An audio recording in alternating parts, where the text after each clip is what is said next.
Hello everyone, welcome back to my channel. ಸ್ನೇಹಿತರೆ, ಇವತ್ತಿನ ವಿಡಿಯೋದಲ್ಲಿ ನಾವೇನು ನೋಡ್ತೀವಿ ಅಂತ ಹೇಳಿದ್ರೆ, ಸ್ಪೋಕನ್ ಇಂಗ್ಲೀಷಿಗೆ ಬೇಕಾಗಿರುವಂತಹ ಒಂದಷ್ಟು ಯೂಸ್ಫುಲ್ ಸೆಂಟೆನ್ಸಸ್. ಇಂಗ್ಲೀಷ್ ಮಾತಾಡಬೇಕಂದ್ರೆ ನಮಗೆ ಬರೀ ಗ್ರಾಮರ್ ಮಾತ್ರ ನಾವು ತಲೆ ಕೆಡಿಸ್ಕೊಂಡ್ರು ಸಾಲದು. ಇಂಗ್ಲೀಷ್ ಸೆಂಟೆನ್ಸಸ್, ಫ್ರೇಸಸ್ ರಿಪೀಟೆಡ್ ಆಗಿ ಪದೇ ಪದೇ ನಾವು ಹೇಳಬೇಕಾದ್ರೆ ನಮಗೆ ಬೇಕಾಗುವಂತಹ ಒಂದಷ್ಟು ಫ್ರೇಸಸ್ ಅಥವಾ ಸೆಂಟೆನ್ಸಸ್ ನಮಗೆ ಗೊತ್ತಿರಲೇಬೇಕು. ಓಕೆ, ಸೊ ಇವತ್ತಿನ ಕ್ಲಾಸಲ್ಲಿ ನಾವೇನು ನೋಡೋಣ ಅಂತ ಹೇಳಿದ್ರೆ, ಯೂಸ್ಫುಲ್ ಸೆಂಟೆನ್ಸಲ್ಲಿ ಕ್ಯಾಟಗರೀಸ್ ಅಂದರೆ ನಿಮ್ಮನ್ನು ನೀವು ಎನ್ಕರೇಜಿಂಗ್ ಮಾಡ್ಕೊಳ್ಳೋದು ಹೇಗೆ, ಅಥವಾ ಬೇರೆಯವರಿಗೆ ನೀವು ಎನ್ಕರೇಜ್ ಮಾಡೋದು ಹೇಗೆ, ಅಥವಾ ಇನ್ನೇನಾದರೂ ವಿಷಯ ಹೇಳೋದಿದ್ದರೆ ಇದನ್ನೆಲ್ಲ ನಾವು ಸೆಂಟೆನ್ಸ್ ಮೂಲಕ ಹೇಳೋದು ಹೇಗೆ ಅನ್ನೋದನ್ನು ನಾವು ಈ ವಿಡಿಯೋದಲ್ಲಿ ಕಲಿಯೋಣ. ನಮಸ್ಕಾರ ಸ್ನೇಹಿತರೆ, ನಾನು ನಿಮ್ಮ ಇಂಗ್ಲೀಷ್ ಟ್ರೈನರ್ ಅನಿಲ್ ಕುಮಾರ್. ಬನ್ನಿ ಇಂಗ್ಲೀಷ್ ಕಲಿಯೋಣ ಚಾನಲ್ಗೆ ಮತ್ತೊಮ್ಮೆ ಎಲ್ಲರಿಗೂ ಸ್ವಾಗತ, ಸುಸ್ವಾಗತ. ಸ್ನೇಹಿತರೆ, ನೀವು ಈ ಚಾನಲ್ಗೆ ಹೊಸಬರಾಗಿದ್ದರೆ ದಯವಿಟ್ಟು ಚಾನಲ್ನ ಸಬ್ಸ್ಕ್ರೈಬ್ ಮಾಡೋದನ್ನು ಮರಿಬೇಡಿ. ಹಾಗೆ ಪಕ್ಕದಲ್ಲಿರೋ ಬೆಲ್ಲೈಕನ್ ಕೂಡ ಕ್ಲಿಕ್ ಮಾಡಿ. ನಾವು ಹಾಕುವ ಎಲ್ಲ ವೀಡಿಯೋಸ್ ನಿಮಗೆ ನೋಟಿಫಿಕೇಶನ್ ಬರುತ್ತೆ. ಜಸ್ಟ್ ನೋಟಿಫಿಕೇಶನ್ ಕ್ಲಿಕ್ ಮಾಡಿದ್ರೆ ಸಾಕು, you are ready to learn English. ಸ್ನೇಹಿತರೆ, ಈ ವಿಡಿಯೋವನ್ನು ದಯವಿಟ್ಟು ಕೊನೆ ತನಕ ನೋಡಿ, ಯಾಕೆಂದರೆ ಸುಮಾರು ಸೆಂಟೆನ್ಸ್ ಇದೆ. ಎಲ್ಲ ಸೆಂಟೆನ್ಸ್ ಕಲಿತ್ರೆ ಮಾತ್ರ ನಿಮಗೆ ಒಂದು ಮಾತಾಡಲಿಕ್ಕೆ ಸ್ವಲ್ಪ ಫ್ಲೂಯೆಂಟಾಗಿ ಮಾತಾಡಲಿಕ್ಕೆ ಸ್ವಲ್ಪ ಅನುಕೂಲ ಆಗುತ್ತೆ. ಓಕೆ, ಸೊ ಹಾಗೆ ಈ ವಿಡಿಯೋನ ಎಲ್ಲರಿಗೂ ಶೇರ್ ಮಾಡಿ. ನಿಮಗೆ ಏನಾದರೂ ಡೌಟ್ ಇದ್ದರೆ ಕಾಮೆಂಟ್ ಸೆಕ್ಷನಲ್ಲಿ ಕಮೆಂಟ್ ಮಾಡಿ. Right, so without any further do let's dive in to the video. Hi friends, ಇದೊಂದು ವಿಶೇಷ ಸೂಚನೆ. ನಮ್ಮಲ್ಲಿ ಇದೀಗ ಆನ್ಲೈನ್ ಸ್ಪೋಕನ್ ಇಂಗ್ಲಿಷ್ ಕೋರ್ಸ್ನ ಹೊಸ ಬ್ಯಾಚ್ ಶುರುವಾಗಿದೆ. ನೀವು ಇನ್ಮೇಲೆ ಎಲ್ಲೂ ಹೊರಗಡೆ ಹೋಗಿ ಇಂಗ್ಲಿಷ್ ಕಲಿಯುವ ಅವಶ್ಯಕತೆ ಇಲ್ಲ. ಮನೆಯಲ್ಲೇ ಕೂತ್ಕೊಂಡು ಯಾವುದೇ ಟೆನ್ಷನ್ ಇಲ್ಲದೆ, ಏನು ಮುಗಿದಿರಬಿಲ್ಲದೆ ಇಂಗ್ಲಿಷ್ ಮಾತಾಡೋದನ್ನು ಕಲಿಯಬಹುದು. ಸ್ನೇಹಿತರೆ, ಸ್ಪೋಕನ್ ಇಂಗ್ಲಿಷ್ ಮಾತ್ರ ಅಲ್ಲ, ನಿಮಗೆ ಇಂಗ್ಲಿಷ್ನ ಓದಲಿಕ್ಕೆ ಬರಲಿಕ್ಕೆ ಬರಲ್ಲ ಅಂತ ಇಟ್ಕೊಳ್ಳಿ. ಈಗ ಇಂಗ್ಲಿಷಲ್ಲಿ ನಿಮಗೆ ಓದಲಿಕ್ಕೆ ಬರಲಿಕ್ಕೆ ಬರಲ್ಲ, ಬರೀ ನಿಮಗೆ ABCD ಮಾತ್ರ ಗೊತ್ತು, ಅಥವಾ ABCD ಗೊತ್ತಿಲ್ಲ ಅಂತ ಇಟ್ಕೊಳ್ಳಿ. ಸೊ ABCD ಗೊತ್ತಿಲ್ಲ ಅಂತ ಪರವಾಗಿಲ್ಲ, ನಾವು ನಿಮಗೆ ಇಂಗ್ಲಿಷ್ನ ಬೇಸಿಕ್ಕಿಂದನೇ ಓದಲಿಕ್ಕೆ ಮತ್ತು ಬರಲಿಕ್ಕೆ ಸಹ ಹೇಳ್ಕೊಡ್ತೀವಿ. ಅದು ಅಲ್ಲದೆ ನೀವು ಒಂದು ವೇಳೆ ಕನ್ನಡ ಬರಲ್ಲ ಅಂತ ಇಟ್ಕೊಳ್ಳಿ, ಕನ್ನಡನೂ ಹೇಳ್ಕೊಟ್ಟು ಕನ್ನಡದಿಂದ ಇಂಗ್ಲಿಷ್ನ ಹೇಗೆ ಓದೋದು, ಕನ್ನಡನೂ ನಾವು ಹೇಳ್ಕೊಟ್ಟು ಅದರ ಮೂಲಕ ಇಂಗ್ಲಿಷ್ನ ಹೇಗೆ ಕಲಿಯೋದು ಅನ್ನೋದನ್ನು ನಾವು ಈ ಕೋರ್ಸಲ್ಲಿ ಇನ್ಕ್ಲೂಡ್ ಮಾಡಿದ್ದೀವಿ. ಸ್ನೇಹಿತರೆ, ಈ ಕೋರ್ಸನ್ನು ಚಿಕ್ಕ ಮಕ್ಕಳನ್ನು ಹೊರತುಪಡಿಸಿ ಬೇರೆ ಯಾರು ಬೇಕಾದ್ರೆ ಈ ಕೋರ್ಸ್ಗೆ ಜಾಯ್ನ್ ಆಗ್ಬೋದು. ನೀವು ಕೆಲಸಕ್ಕೆ ಹೋಗಿರ್ಬೋದು, ಮನೆಯಲ್ಲಿ ಇರ್ಬೋದು, ಅಥವಾ ನೀವು ಯಾವುದೋ ಒಂದು ಬಿಸ್ನೆಸ್ ಮಾಡ್ತಾ ಇರ್ಬೋದು. ಓಕೆ, ಸೊ ಯಾರು ಬೇಕಾದರೂ ಈ ಕೋರ್ಸ್ನ ಜಾಯ್ನ್ ಆಗ್ಬೋದು. ಹಾಗಾದರೆ ಸ್ನೇಹಿತರೆ, ತಡ ಯಾಕೆ? ಈ ಸ್ಪೋಕನ್ ಇಂಗ್ಲಿಷ್ ಕೋರ್ಸ್ ಮತ್ತು English basic reading and writing ಕೋರ್ಸ್ನ ಜಾಯ್ನ್ ಆಗಬೇಕು ಅಂತ ಆಸಕ್ತಿ ಇರೋರು ಈ ಕೂಡಲೇ ನಿಮ್ಮ ಫೋನ್ ತೆಗೆದುಕೊಳ್ಳಿ, ಹಾಗೂ ಇಲ್ಲಿ ಬರ್ತಿರುವಂತಹ ನಂಬರ್ಗೆ ಅಥವಾ ಕೆಳಗಡೆ ಬರ್ತಾ ಇರುವಂತಹ ನಂಬರ್ಗೆ ನೀವು ಕರೆ ಮಾಡತಕ್ಕದ್ದು, ಅಥವಾ ವಾಟ್ಸ್ಆ್ಯಪ್ನಲ್ಲಿ ಸಂಪರ್ಕಿಸಿ ನಿಮ್ಮ ಹೆಸರನ್ನು ರಿಜಿಸ್ಟರ್ ಮಾಡಿಕೊಳ್ಳಿ. ಓಕೆ, ಸೊ ನಾನಾಗಲೇ ಹೇಳಿದಾಗೆ ಯೂಸ್ಫುಲ್ ಸೆಂಟೆನ್ಸಸ್ ಇನ್ ಇಂಗ್ಲೀಷ್, ಇದು ಮಾತ್ರ ಅಲ್ಲ, ಬಹಳಷ್ಟು ಸೆಂಟೆನ್ಸಸ್ ನಾವು ವಾಕ್ಯಗಳನ್ನು ಹೇಳೋದು ಕಲಿಬೇಕು, ಮತ್ತು ಅದರಲ್ಲಿ ಏನು ಗ್ರಾಮರ್ ಇದೆ ಅನ್ನೋದನ್ನು ತಿಳ್ಕೊಂಡು ನಾವು ಮಾತಾಡಲಿಕ್ಕೆ ಪ್ರಯತ್ನ ಪಡಬೇಕು. ಓಕೆ, ಸೊ ಫಸ್ಟ್ ಒನ್ ನೋಡಿ, ನಾವು ಕ್ಯಾಟಗರಿ, ಯಾವುದೇ ಸೆಂಟೆನ್ಸ್ ಸುಮ್ಮನೆ ಬ್ರ್ಯಾಂಡಮ್ ಆಗಿ ಎಲ್ಲೋ ಯಾವುದೋ ಒಂದು ಸೆಂಟೆನ್ಸು ಇನ್ನೊಂದಕ್ಕೊಂದು ಕನೆಕ್ಷನ್ ಇರೋ ಥರ ನಾವು ಕಲಿಬಾರ್ದು. ಕ್ಯಾಟಗರಿ ಕಲಿಬೇಕು. ಕ್ಯಾಟಗರಿ ಅಂದರೆ ಈ ಸಿಚುವೇಷನಲ್ಲಿ ನಾವು ಯಾವ್ಯಾವ ಥರ ಸೆಂಟೆನ್ಸನ್ನು ಹೇಳ್ಬೋದು. ಓಕೆ, ಸೊ ಇಲ್ಲಿ ನಾವು ನಿಮ್ಮನ್ನು ನೀವು ಪ್ರೋತ್ಸಾಹಿಸಿಕೊಳ್ಳಲು, ಅಂದರೆ ನಿಮಗೆ ಮೋಟಿವೇಟ್ ಮಾಡಿಕೊಳ್ಳಲಿಕ್ಕೆ, ನಿಮಗೆ ಬೇಜಾರಾಗಿರುತ್ತೆ, ನನ್ನ ಕೈಲಿ ಅದು ಮಾಡೋಕ್ಕಾಗಲ್ಲ ಅಂತ ಏನಾದರೂ ಇದ್ದರೆ ನಿಮ್ಮನ್ನು ನೀವು ಮೋಟಿವೇಟ್ ಮಾಡಿಕೊಳ್ಳಲಿಕ್ಕೆ, ನಾನು ಇದನ್ನು ಮಾಡಬಲ್ಲೆ, ನನ್ನ ಕೈಲಿ ಇದು ಮಾಡೋಕ್ಕಾಗುತ್ತೆ, ಇಂಥದ್ದನ್ನೆಲ್ಲ ನಾವು ಹೇಳೋದಾದರೆ, ಸೊ ಇದನ್ನು ನಮಗೆ ಮಾತ್ರ ನಾವು ಹೇಳ್ಕೊಳ್ಳೋದಲ್ಲ, ಇದೇ ವಿಷಯನ ನಾವು ಬೇರೆಯವ್ರಿಗೂ ಹೇಳ್ತೀವಲ್ವಾ. ಓಕೆ, ಸೊ ಈಗ ನಾವು ಎನ್ಕರೇಜಿಂಗ್ ಯೋರ್ ಸೆಲ್ಫ್ ಅಂದರೆ ನಮ್ಮನ್ನು ನಾವೇ ಪ್ರೋತ್ಸಾಹ ಮಾಡಿಕೊಳ್ಳೋದು. ಅದರಲ್ಲಿ ಸೆಂಟೆನ್ಸ್ ನೋಡಿ ಯಾವ ಥರ ಇದೆ. I can do this. Okay, so I can do this. I can do this ಅಂದರೆ ಏನು? ನನ್ನ ಕೈಲಿ ಇದು ಮಾಡಲಿಕ್ಕೆ ಸಾಧ್ಯ ಆಗುತ್ತೆ. I can do this, it's very easy. I can do this. English ನಾನು ಕಲಿತೀನಿ. I can learn English, I will learn English. I can ಅಂದರೆ ನನ್ನ ಕೈಲಿ ಆಗುವಂಥದ್ದು. ಅದೇ I can do this, I can do this, ಇದನ್ನು ನಾನು ಮಾಡಬಲ್ಲೆ, ಇದು ನನ್ನ ಕೈಲಿ ಮಾಡೋಕ್ಕಾಗುತ್ತೆ. Next, I will try again. ನಾನು ಸೋತಿರ್ತೀನಿ, ಯಾವುದೋ ಒಂದು ಇದರಲ್ಲಿ ಸೋತಿರ್ತೀನಿ, ನನ್ನ ಕೈಯಲ್ಲಿ ಪ್ರಯತ್ನ ಪಟ್ಟಿರ್ತೀನಿ, ಆಗಿರಲ್ಲ. So I will try again. I can do this, I will try again. Okay, so ಈ ಥರ ಸೆಂಟೆನ್ಸನ್ನು ನೀವು ಯೂಸ್ ಮಾಡ್ಬೋದು. Next, I will not give up. I will not give up. I will not give up ಅಂದರೆ ನಾನು ಬಿಟ್ಟು ಕೊಡುವುದಿಲ್ಲ. ಅಂದರೆ ಬಿಟ್ಟು ಕೊಡೋದು ಅಂದರೆ ಏನು? ಸೋಲೊಪ್ಪದೇ ಇರೋದು.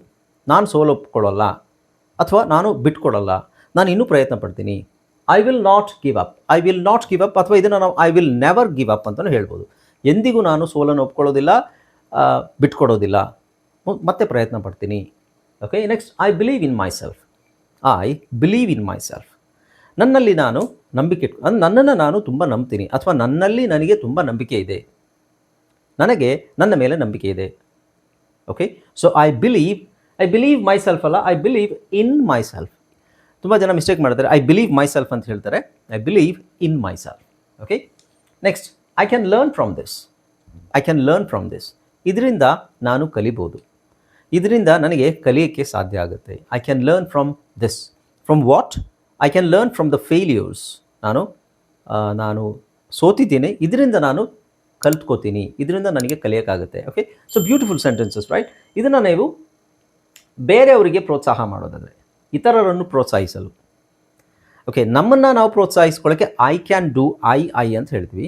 ಬೇರೆಯವರಿಗೆ ನೀವು ಪ್ರೋತ್ಸಾಹ ಕೊಡೋದಾದರೆ, ಓಕೆ, ನಿಮ್ಮ ಫ್ರೆಂಡ್ಸಿಗೆ, ನಿಮ್ಮ ಸಿಬ್ಲಿಂಗ್ಸ್ಗೆ ಅಥವಾ ನಿಮ್ಮ ಕೊಲೀಗ್ಸಿಗೆ ಯಾರಿಗಾದ್ರೂ ನೀವು ಎನ್ಕರೇಜ್ ಮಾಡೋದಾದರೆ ನೀವೇನು ಹೇಳ್ತೀರಾ?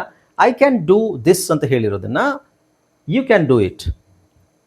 ಓಕೆ, ತುಂಬ ಜನಕ್ಕೆ ಮೋಟಿವೇಶನ್ ಬೇಕಾಗುತ್ತೆ. ಅವರು ಬೇಜಾರಾಗಿರ್ತಾರೆ, ಅವರಿಗೆ ನಾವು ಮೋಟಿವೇಟ್ ಮಾಡಬೇಕು. ಆವಾಗ ನೀವೇನು ಹೇಳ್ಬೋದು? You can do it.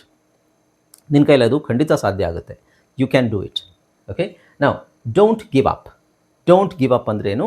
Don't give up ಅಂದರೆ ಸೋಲನ್ನು ಒಪ್ಕೋಬೇಡ, ಅಷ್ಟು ಸುಲಭವಾಗಿ ಬಿಟ್ಕೊಡ್ಬೇಡ, ಮತ್ತೆ ಪ್ರಯತ್ನ ಮಾಡು ಅನ್ನೋದು. Don't give up.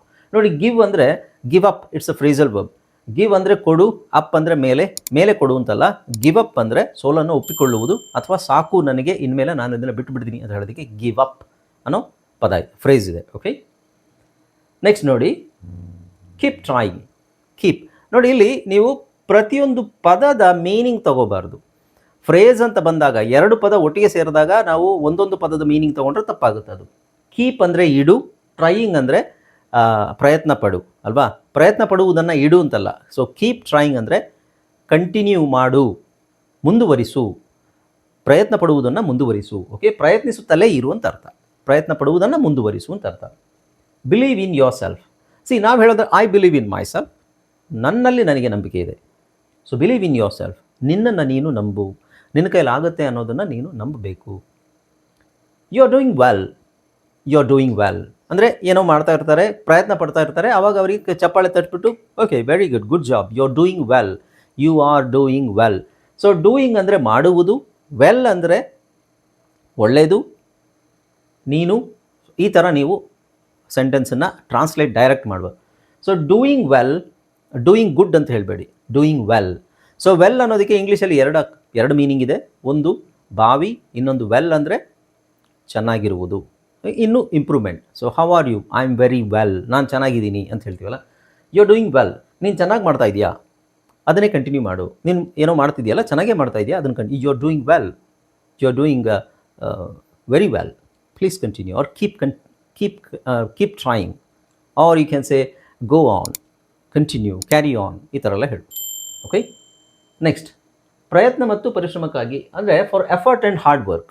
ತುಂಬ ಎಫರ್ಟ್ ಹಾಕಿರ್ತಾರೆ, ಹಾರ್ಡ್ ವರ್ಕ್ ಮಾಡಿರ್ತಾರೆ, ಅವರಿಗೆ ನೀವು ಶಾಬಾಷ್ಗಿರಿ ಕೊಡೋದಾದರೆ work hard every day. So ಪ್ರಯತ್ನ ಪಡಿ, ಇದನ್ನು ತುಂಬ ಪ್ರಯತ್ನ ಪಡಿ. ವರ್ಕ್ ಹಾರ್ಡ್ ಎವ್ರಿ ಡೇ, ಪ್ರತಿದಿನ ಕಷ್ಟಪಟ್ಟು ಕೆಲಸ ಮಾಡಿ. ಸೊ ವರ್ಕ್ ಹಾರ್ಡ್ ಅಂದರೆ ಕೆಲಸ ಮಾಡಿ ಅಂತಲ್ಲ, ಕಷ್ಟಪಡಿ ಅಂತ ಅರ್ಥ, ಪರಿಶ್ರಮ ಪಡಿ. Okay, try your best. Try your best ಅಂದರೆ ನಿಮ್ಮ ಕೈಲಿ ಎಷ್ಟಾಗುತ್ತೆ ಅಷ್ಟನ್ನು ಪ್ರಯತ್ನ ಪಡಿ. ಟ್ರೈ ಯೋರ್ ಬೆಸ್ಟ್, ನಿಮ್ಮ ಅತ್ಯುತ್ತಮ ಪ್ರಯತ್ನ ಮಾಡಿ. Keep learning. ಮತ್ತು ನೋಡಿ, ಕೀಪ್ ಅಂದರೆ ಇಡು ಅಂತ ತೊಗೋಬಾರ್ದು ಇಲ್ಲಿ.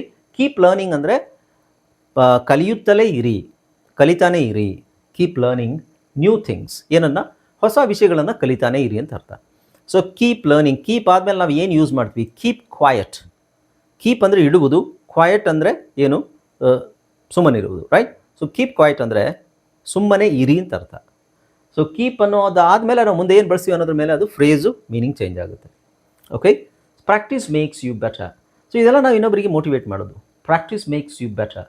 ಅಭ್ಯಾಸ, ಪ್ರಾಕ್ಟೀಸ್ ನಿಮ್ಮನ್ನು ಇನ್ನೂ ಒಳ್ಳೆ ಇದಕ್ಕೆ ತಗೊಂಡೋಗುತ್ತೆ. ಅಭ್ಯಾಸವು ನಿಮ್ಮನ್ನು ಉತ್ತಮಗೊಳಿಸುತ್ತದೆ. Practice makes you better. Small steps lead to success. Small steps lead to success. Okay, ಸಣ್ಣ ಹೆಜ್ಜೆಗಳು ಯಶಸ್ಸಿಗೆ ದಾರಿಯಾಗುತ್ತವೆ. ಎಲ್ಲರಿಗೂ ಗೊತ್ತಿರೋ ವಿಷಯನೇ ಇದು, ಆದರೆ ಇದನ್ನು ಇಂಗ್ಲೀಷಲ್ಲಿ ಹೇಳೋಕ್ಕೆ ನಿಮಗೆ ಗೊತ್ತಿರಬೇಕು. ನೀವು ನಿಮ್ಮ ಮಕ್ಕಳಿಗೆ ಎನ್ಕರೇಜ್ ಮಾಡೋದಾದರೆ, ನಿಮ್ಮ ಫ್ರೆಂಡ್ಸಿಗೆ ಎನ್ಕರೇಜ್ ಮಾಡೋದಾದರೆ, ನಿಮಗೆ ನೀವೇ ಎನ್ಕರೇಜ್ ಮಾಡ್ಕೊಳ್ಳೋದಾದರೆ, ಅಥವಾ ನಿಮ್ಮ ಕೊಲೀಗ್ಸಿಗೆ ಎನ್ಕರೇಜ್ ಮಾಡೋದಾದರೆ, ಈ ಸೆಂಟೆನ್ಸ್ ಬಹಳ ಇದ್ದಾವೆ, ನಾನು ಒಂದಷ್ಟು ಕೊಟ್ಟಿದ್ದೀನಿ ಅಷ್ಟೇ. ಇದನ್ನೆಲ್ಲ ನೀವು ಬಳಸಿದ್ರೆ ನಿಮ್ಮ ಇಂಗ್ಲೀಷು ಇಂಪ್ರೂವ್ ಆಗುತ್ತೆ. ಓಕೆ, ನೆಕ್ಸ್ಟ್ ನೋಡೋಣ. ಪಾಸಿಟಿವ್ ಥಿಂಕಿಂಗ್, ಸಕಾರಾತ್ಮಕ ಆಲೋಚನೆ. ಪಾಸಿಟಿವ್ ಥಿಂಕಿಂಗ್, ಓಕೆ, ಇದೇ ಎನ್ಕರೇಜ್ ಮಾಡೋದೇನೆ. ಯಾವಾಗಲೂ ಕೆಲವರು ನೆಗೆಟಿವ್ ಆಗಿ ಥಿಂಕ್ ಮಾಡ್ತಿರ್ತಾರೆ, ಅವರಿಗೆ ನೀವು ಪಾಸಿಟಿವ್ ಥಿಂಕಿಂಗ್ ಮಾಡಿ. ಯಾಕೆ ಸುಮ್ಮನೆ ಯಾವಾಗಲೂ ಕೆಟ್ಟದನ್ನೇ ಆಲೋಚನೆ ಮಾಡ್ತೀರಾ? ಒಳ್ಳೇದಾಗುತ್ತೆ ಅಂತಲೇ ನೀವು ಅಂದ್ಕೊಳ್ಳಿ ಅಂತ ಪಾಸಿಟಿವ್ ಆಗಿ ಹೇಳಬೇಕಾದ್ರೆ ಹೇಗೆ ಹೇಳ್ಬೋದು? Stay positive. Stay positive, B positive ಅಂತಲೂ ಹೇಳ್ಬೋದು, ಬಟ್ ಸ್ಟೇ ಪಾಸಿಟಿವ್ ಅಂತಲೂ ಹೇಳ್ಬೋದು. ಪಾಸಿಟಿವ್ ಅಂದ್ರೇನು? ಸಕಾರಾತ್ಮಕವಾಗಿ. ಸ್ಟೇ ಅಂದರೆ ಇರುವುದು, ಉಳಿದುಕೊಳ್ಳುವುದು ಅಂತಾಗುತ್ತೆ. ಆ ಥರ ಇರಿ, ಪಾಸಿಟಿವ್ ಆಗಿ ಇರಿ, ಯಾವಾಗಲೂ ನೆಗೆಟಿವ್ ಥಿಂಕ್ ಮಾಡಬೇಡಿ. Good things will come. Good things will come. ಒಳ್ಳೆಯದು ನಡೆಯುತ್ತೆ ನಮಗೆ. ಒಳ್ಳೆ ದಿನಗಳು ಬಂದೇ ಬರ್ತವೆ, ಒಳ್ಳೆ ದಿನಗಳು ಬಂದೇ ಬರ್ತವೆ. Good things will come. So good days ಅಂತ ನಾವು ಹೇಳ್ತೀವಿ. Good days will come is also okay, but good things will come. ಒಳ್ಳೆ ವಿಷಯಗಳು, ಒಳ್ಳೆ ದಿನಗಳು ಬರುತ್ತೆ ಅಂತ ಅರ್ಥ. Every day is A new chance.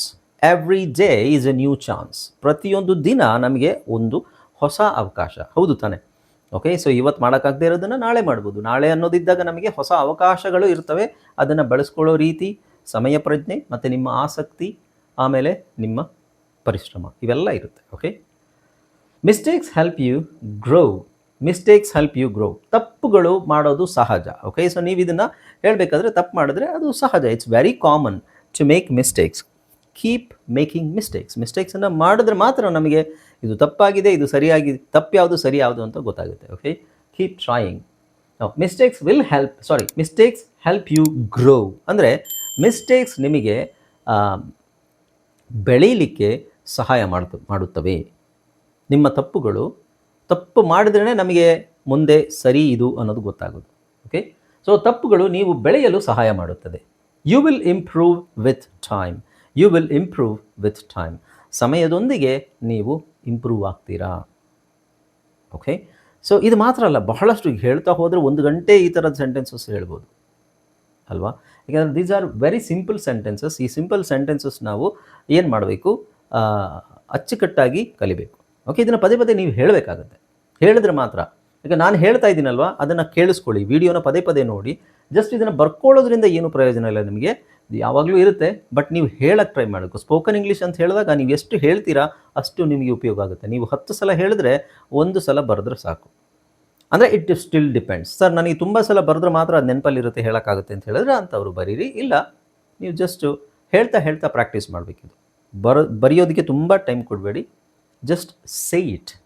Okay, so ಸುಮ್ಮನೆ ಹೇಳೋದಲ್ಲ.